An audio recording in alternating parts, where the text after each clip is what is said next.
Bismillahirrahmanirrahim. Assalamualaikum warahmatullahi wabarakatuh. Bismillah, alhamdulillah. Wassalatu wassalamu ala habibillah Sayyidina Muhammad ibn Abdillah wa ala alihi wa sahbihi wa mawala.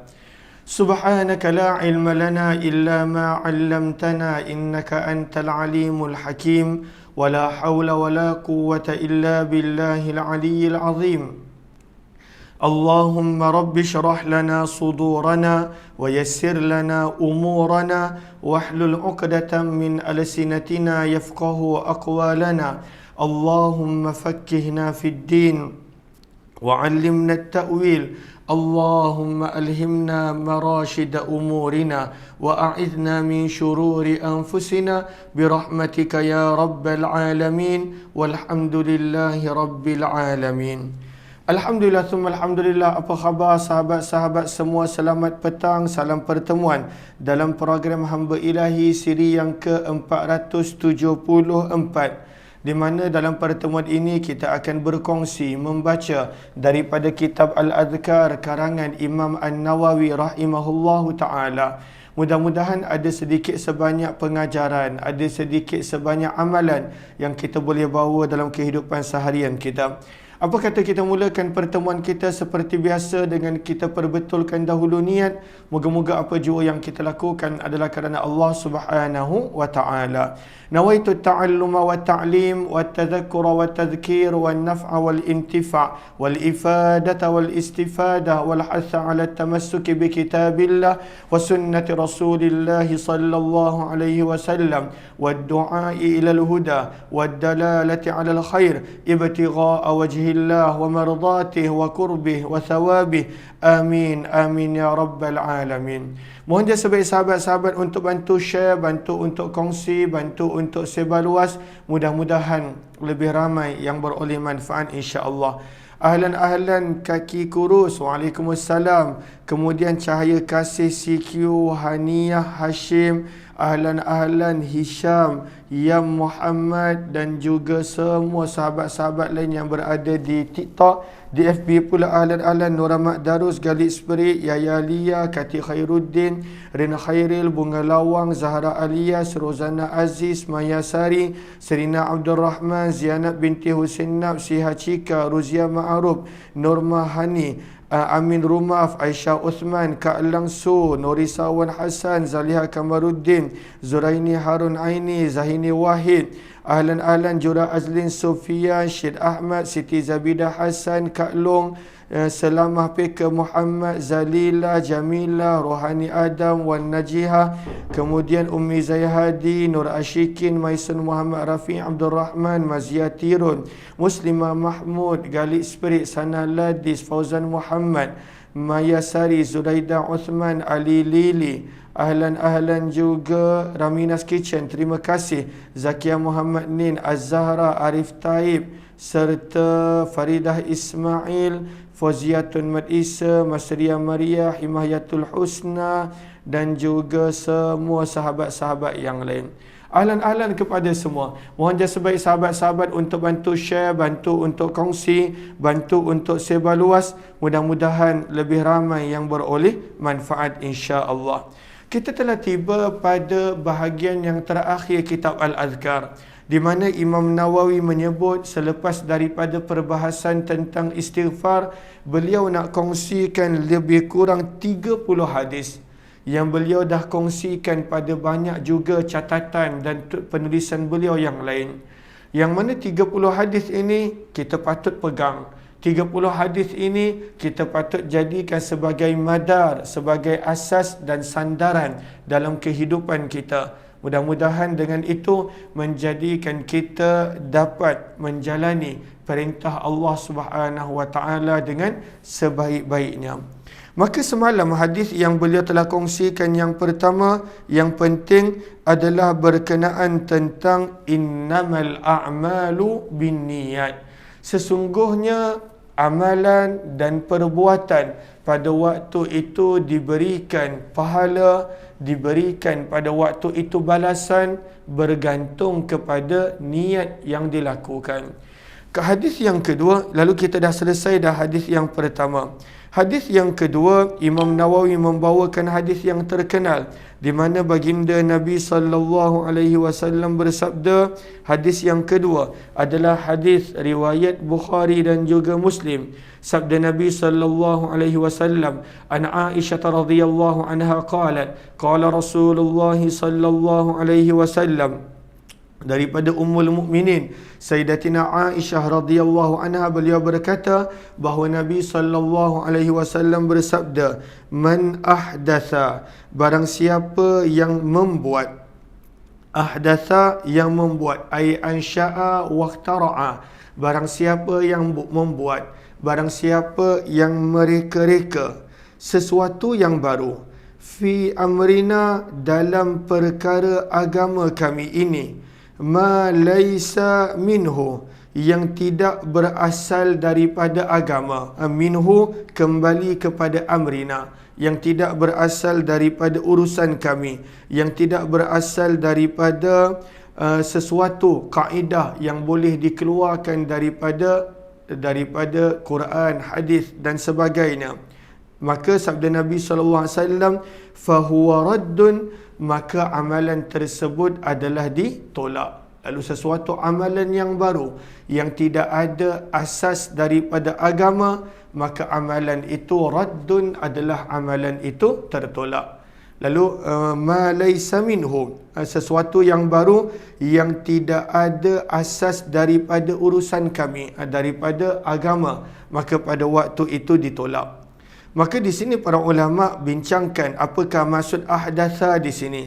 Para ulama bincangkan juga apa yang memberi makna ma laisa minhu, dan amalan-amalan yang pada waktu itu tidak mempunyai asas kepada sesuatu kaedah yang keluar daripada Quran dan hadis, maka pada waktu itu amalan tersebut ditolak. Tetapi kalaulah amalan tersebut walaupun Nabi sallallahu alaihi wasallam tidak buat, namun pada waktu itu ianya mempunyai asas apabila dikiaskan kepada sesuatu, maka pada waktu itu amalan tersebut boleh dilakukan.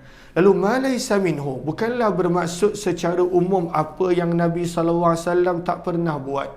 Sebab sebenarnya banyak benda yang Nabi sallallahu alaihi wasallam tak pernah buat namun kita buat. Contohnya perkongsian secara online. Contohnya pada waktu itu seorang guru yang menerima bayaran apabila dia berkongsi ilmu, mengajar. Pembinaan, contohnya pada waktu itu sekolah agama ataupun daripada sudut secara khusus tempat belajar agama dan sebagainya. Itu sesuatu yang mana tak ada pada zaman Nabi SAW, tetapi bila dilihat ianya adalah sebahagian daripada urusan bila dikiaskan kepada amalan yang lain. Daripada sudut ta'lim, nak mengajar, daripada sudut nak berkongsi ilmu dan sebagainya. Maka maksud daripada hadis ini lalu diterangkan juga oleh Ibnu Allan rahimahullah dalam kitab Al-Futuhatur Rabbaniyah, yang mana secara ringkasnya maksud daripada hadis ini bukanlah frasa ataupun ungkapan yang kita biasa dengar bahawa sesuatu amalan yang Nabi tak pernah buat, maka pada waktu itu tak patut dibuat. Maka kalau begitu banyak benda tidak boleh buat. Khairat kematian pada waktu itu tak boleh dibuat. Mengajar secara online pada waktu itu berjauhan tak pernah dibuat.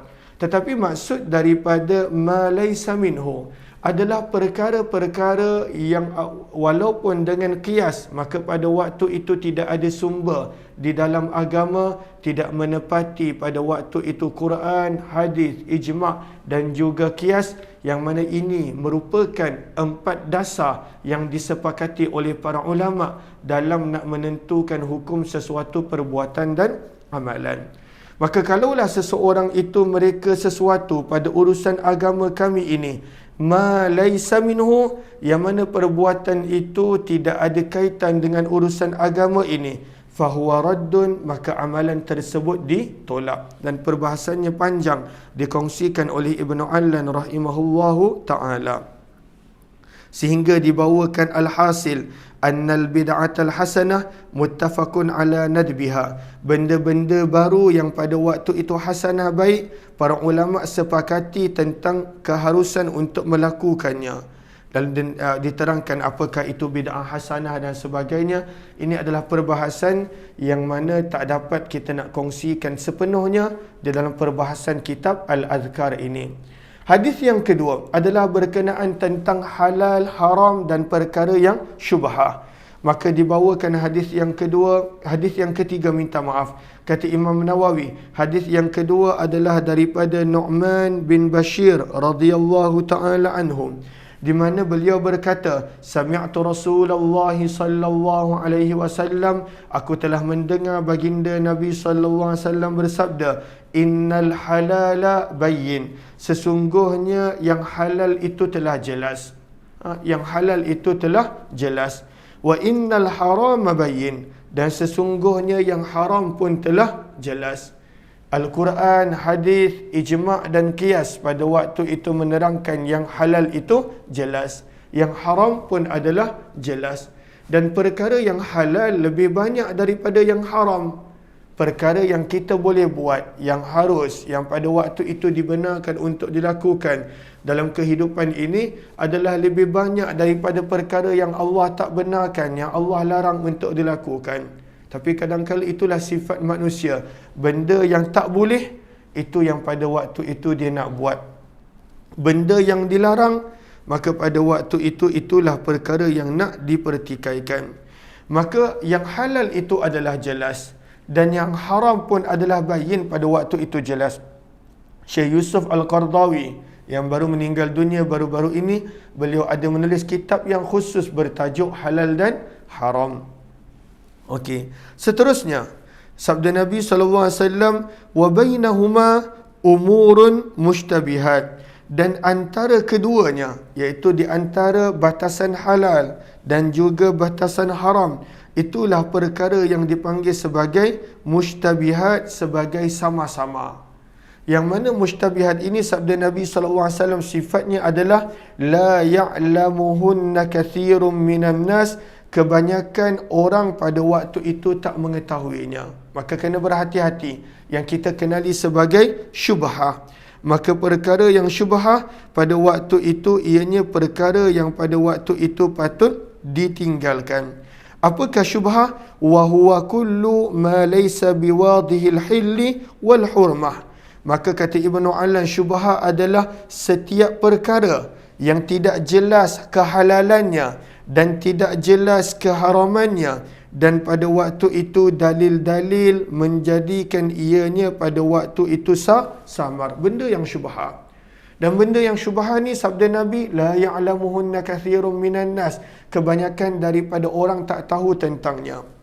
Maka benda yang syubhah ni apa yang patut kita buat? Kita ambil ataupun kita tinggalkan. Maka Nabi ajar kepada kita satu kaedah berkenaan tentang syubhah, tentang benda yang ada kesamaran, sama ada ia halal ataupun pada waktu itu haram. Maka sabda Nabi SAW mengajarkan kepada kita satu kaedah yang penting tentang syubhah, yang mana kalaulah dalam kehidupan kita berada pada situasi kita keliru, benda ini halal ataupun haram, itu dipanggil syubhah. Sebab halal ianya jelas, haram pada waktu itu jelas. Maka sabda Nabi SAW, famanittaqa syubhat, sabda Nabi, famanittaqa syubhat istabra'a lidinihi wa irdih.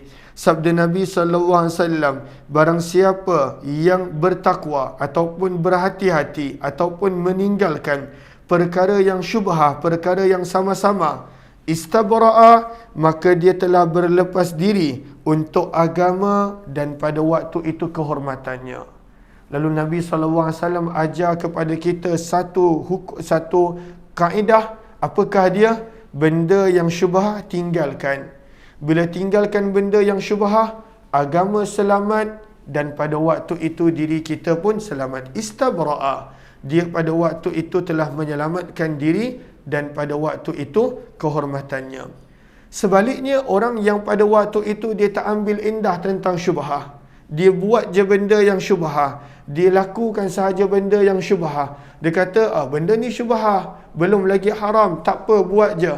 Benda ini syubhah, belum lagi confirm haram, tak apa, buat je. Padahal benda itu syubhah. Maka Nabi SAW ingatkan, sabda Nabi SAW, وَمَنْ وَقَعَ فِي الشُّبْهَاتِ وَقَعَ فِي الْحَرَامِ.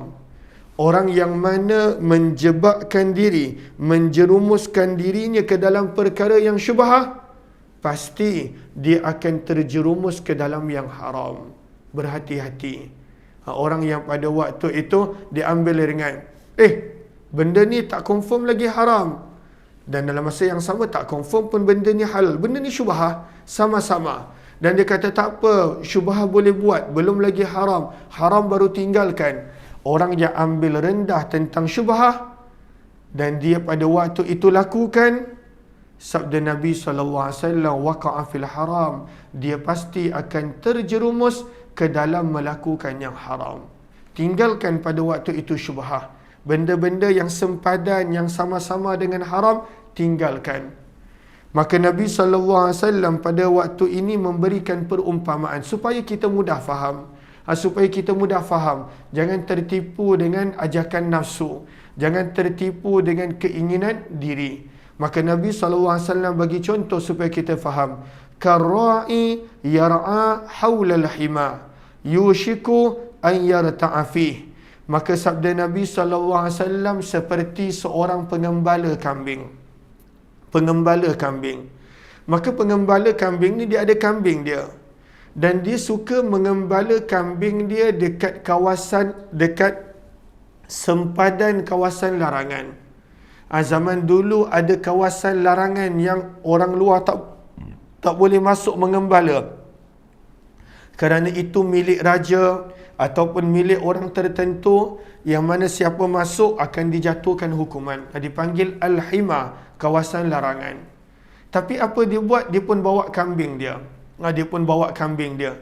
Dan dia pada waktu itu pilihan dia sengaja. Banyak lagi tempat yang lain, yang halal, yang boleh. Banyak lagi tempat yang lain. Tapi dia sibuk pada waktu itu nak mengembala kambing dia di sempadan kawasan larangan mengembala. Yar'a haulal hima. Maka sabda Nabi SAW, apa yang bakal berlaku? Yushiku an yarta'afih. Pasti, tanpa dia dapat kawal, tanpa dia sedar, kambing dia akan masuk ke dalam kawasan larangan. Dah elok makan dekat sempadan, mana nak berhenti di situ? Pasti nak masuk ke dalam kawasan larangan. Maka Nabi SAW beri perumpamaan, begitulah nafsu kita. Bila pada waktu itu kita ambil enteng, ambil remeh tentang perkara yang syubhah, maka automatik nafsu akan menarik kepada perkara yang haram. Mula-mula syubhah, tanpa kita sedar, kita dah terjerumus ke dalam perkara yang haram. Bila buat je benda yang haram, maka pada waktu itu akan terima hukuman daripada Allah Subhanahu Wa Taala. Maka Nabi ingatkan, orang dulu dia tak berani nak mengembala kambing pada waktu itu di kawasan larangan. Dia tak berani. Kerana pada waktu itu dia tahu kambing dia pasti akan masuk ke dalam kawasan larangan. Maka Nabi SAW ingatkan, ala, ketahuilah, wa inna li kulli malikin hima, sesungguhnya setiap raja mempunyai pada waktu itu kawasan larangannya. Dan setiap orang pada waktu itu ambil berat. Tak ada orang berani-berani pada waktu itu nak berhampiran dengan kawasan larangan diraja. Kalaulah seseorang raja itu raja yang tegas, yang mana tak ada orang pada waktu itu berani nak hampiri kawasan larangan. Sebab nanti akan ditembak mungkin, akan dijatuhkan hukuman mungkin dan sebagainya. Maka sabda Nabi SAW, ala, ketahuilah, wa inna himallah, sesungguhnya kawasan larangan Allah, maharimuh, adalah perkara yang Allah haramkan. Itu adalah kawasan larangan Allah. Maka jangan berani pada waktu itu bermain-main, berada berhampiran dengan kawasan larangan, iaitu pada tempat-tempat yang sama-sama, tempat yang syubhah. Maka Nabi SAW ingatkan, ala wa inna fil jasadi mudrah, sesungguhnya hati ni kena kawal. Dalam tubuh badan manusia ada seketul daging. Idza saluhat, bila seketul daging ini baik, saluhal jasadu kulluh, baiklah seluruh tubuh badan dan amalan yang keluar daripada tubuh badan tersebut. Wa idza fasadat, dan apabila rosaknya daging tadi, ketulan daging tadi, fasadal jasadu kulluh, rosaklah tubuh badan tersebut dan seluruh perbuatan yang keluar daripada tubuh badan tersebut. Apakah ketulan daging tersebut? Ala wahiyal qalb, sabda Nabi, itu adalah hati. Maka dalam hadis yang panjang ini, Nabi SAW dah jelaskan bahawa perkara yang halal itu jelas. Al-Quran dah highlightkan, hadis dah highlightkan, para ulama dah terangkan melalui ijma' dan qiyas. Perkara yang halal jelas, dan halal itu lebih banyak daripada yang haram maupun yang syubhah. Kemudian yang kedua adalah haram. Maka haram perlu untuk ditinggalkan. Itulah didikan untuk nafsu. Dunia bukanlah syurga, semua benda boleh. Dunia adalah ujian untuk kita kawal keinginan, kawal nafsu kita untuk buat apa yang Allah benarkan, untuk tinggal apa yang Allah larangkan. Barulah balasannya kelak adalah syurga. Allah akan berikan apa yang nafsu inginkan. Tapi kalaulah kat dunia kita dah buat macam dunia ni syurga, maka pada waktu itu selayaknya kita tak dapat nak ke syurga terus kerana kita langgar perintah Allah, langgar larangan Allah Subhanahu wa taala. Maka perkara yang kedua adalah perkara yang haram. Perkara yang haram pun adalah jelas. Ahlan-ahlan kepada sahabat-sahabat yang baru join, mohon jasa baik untuk bantu share, bantu untuk kongsi, bantu untuk sebar luas. Mudah-mudahan lebih ramai yang beroleh manfaat. Maka dua benda ni jelas. Halal itu jelas, haram itu jelas. Halal lebih banyak daripada haram, benda yang dilarang sangat sedikit. Yang mana pada waktu itu kita patut untuk tinggalkan. Kita mesti untuk tinggalkan. Kemudian yang ketiga, syubhah. Syubhah ni apakah sikap kita bila berhadapan dengan benda yang syubhah? Nabi SAW suruh tinggalkan. Orang yang pada waktu itu dah biasakan diri dia meninggalkan benda yang syubhah, benda yang sama-sama tak jelas kehalalan dan keharaman dia, maka sabda Nabi, orang yang tinggalkan syubhah, agama dia selamat, dirinya selamat. Agamanya pada waktu itu selamat, dirinya pun adalah selamat. Namun orang yang pada waktu itu dia menjebakkan dirinya dalam benda syubhah, dia kata tak apa, belum haram lagi, belum confirm haram, baru syubhah, baru pada waktu itu benda yang sama-sama. Orang yang menjebakkan dirinya dalam benda yang syubhah, sabda Nabi, waqa'a fil haram, dia pasti akan tergelincir, terjerumus ke dalam benda yang haram. Kemudian Nabi SAW beri contoh tentang kambing yang sengaja digembalakan berhampiran dengan kawasan larangan. Kambing tadi pasti akan masuk ke dalam kawasan larangan sebab suka nak kawal. Maka itu kambing. Lebih teruk daripada kambing adalah kadangkala nafsu kita yang pada waktu itu akan cepat ingin melakukan perkara yang haram. Wa ma ubarri'u nafsi innan nafsa la'ammaratun bisu'. Ya Allah menukilkan kata-kata yang ada dalam surah Nabi Yusuf, sesungguhnya nafsu amat suka menyuruh kepada melakukan perkara yang buruk, perkara yang jahat, perkara yang tak elok. Maka kemudian Nabi SAW ceritakan tentang hati. Kawal hati, jaga hati, kerana hati adalah raja kepada tubuh badan dan perbuatan yang keluar daripada tubuh badan.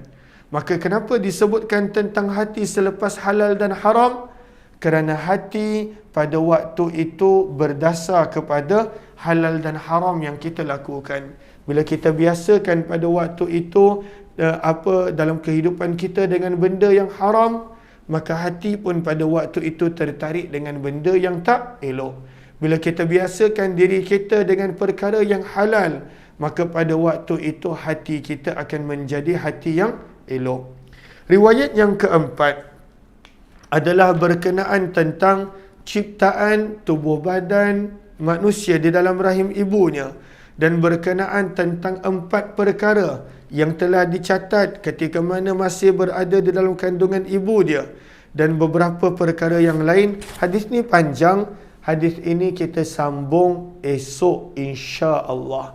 Lalu terima kasih kepada sahabat-sahabat semua. InsyaAllah pada malam ni ada kuliah maghrib yang mana kita akan membaca berkenaan tentang sirah. Kepada sahabat-sahabat yang berkelapangan jemput bersama, insya-Allah akan dikongsikan link kuliah maghrib lebih kurang dalam jam 7.40 insya-Allah. Dan kemudian malam ni tak ada syama'il. Saya masih lagi tak dapat nak susun jadual syama'il semula selepas beberapa hari, beberapa minggu ini. Mudah-mudahan insya-Allah kita dapat mulakan semula tentang syama'il Muhammadiyah, yang mana sebenarnya kitab tu dah dikhatamkan, cuma kita sengaja ulang bersempena dengan bulan Rabiul Awal dan harapnya kita dapat khatamkan buat kali kedua insya-Allah. Terima kasih kepada sahabat-sahabat semua. Mudah-mudahan Allah balas dengan sebaik-baik ganjaran. Di sini ada pengumuman insya-Allah. Saya akan berangkat menunaikan umrah bulan 11 ni, yang trip ni dah penuh. Kemudian pada 22 Februari 2023 adalah trip saya yang seterusnya, yang mana fokusnya adalah kepada sirah dan juga tadabbur ayat Al-Quran serta tempat-tempat yang bersejarah yang kita boleh ambil ibrah dan pengajaran. Kepada sahabat-sahabat yang ingin menunaikan umrah pada bulan 2, insya-Allah masih lagi ada kekosongan, maka boleh PM ataupun DM, insya-Allah akan dikongsikan tentang package tersebut. Apa yang baik daripada Allah, jumpa lagi. Wabillahi taufiq wal hidayah. Assalamualaikum warahmatullahi wabarakatuh. Jazakumullah khairan. Terima kasih semua.